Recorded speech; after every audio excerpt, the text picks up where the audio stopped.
Hi friends, இன்றைக்கி நம்ம செய்ய போகிற ரெசிபி என்னென்னு பார்த்தீங்கன்னா பூண்டு குழம்பு. இது ஈஸியாகவும் அதே சமயம் ரொம்ப சுவையாக செய்யக்கூடியது எப்படின்னு தான் பார்க்க போகிறோம். இப்போ தான் நம்ம சேனலில் முதல் முறையாக பார்க்குறீங்கன்னா சப்ஸ்கிரைப் செய்து கொள்ளுங்கள். இப்போ வாங்க வீடியோக்குள்ளே போகலாம்.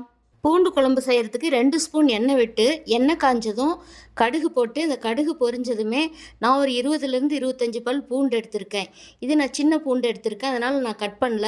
நீங்கள் பெரிய பூண்டாக இருந்தால் ரெண்டாக கட் பண்ணிக்கலாம். இதோட கருவேப்பிலை இலைகள் கொஞ்சம் போட்டு நான் சின்ன வெங்காயம் முழுசாக எடுத்திருக்கேன். அது ஒரு 20லேருந்து 25, அது குட்டியாக இருக்கிறதுனால நான் கட் பண்ணல. நீங்கள் இப்போ கொஞ்சம் பெரிய வெங்காயமாக இருந்தால் கட் பண்ணி போட்டுக்கலாம். இது கொஞ்சம் வதங்கினதுமே நீங்கள் வெந்தயம் போடுறதா இருந்தால் கடுகு பொரியும் போதே ஒரு 10 வெந்தயம் வாசனைக்காக போட்டுக்கலாம். நான் வெந்தய பொடி வறுத்து பவுடர் பண்ணி வச்சுருக்கேன், அதை இதோடு சேர்த்துக்கிறேன். இந்த எண்ணெயிலேயே வெங்காயம் பூண்டு எல்லாம் சேர்த்து இதை வதக்கிக்கலாம்.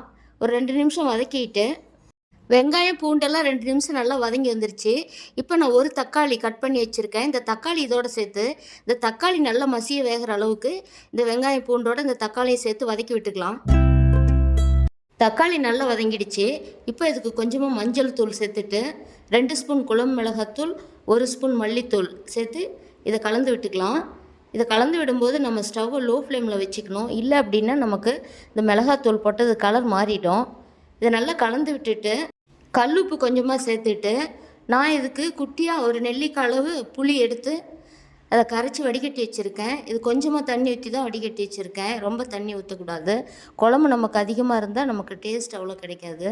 அந்த தண்ணி இந்த குழம்போடு சேர்த்துட்டு நல்லா கிளறி விட்டுட்டு இதை ஸ்டவ் லோ ஃப்ளேம்லேயே வச்சு நல்லா கொதிக்க விட்டுக்கலாம்.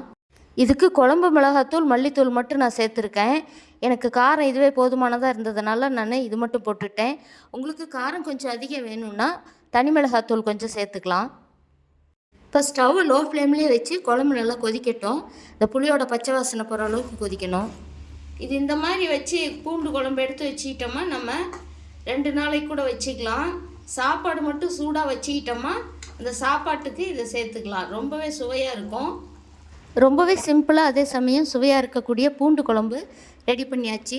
இதே மாதிரி நீங்களும் செஞ்சு பாருங்கள். செஞ்சு பார்த்துட்டு உங்களுடைய கருத்துக்களை கமெண்ட் பாக்ஸில் சொல்லுங்கள். இந்த வீடியோ பிடிச்சிருந்தால் லைக் பண்ணி ஷேர் பண்ணுங்கள், சப்ஸ்கிரைப் பண்ணுங்கள். தேங்க்யூ.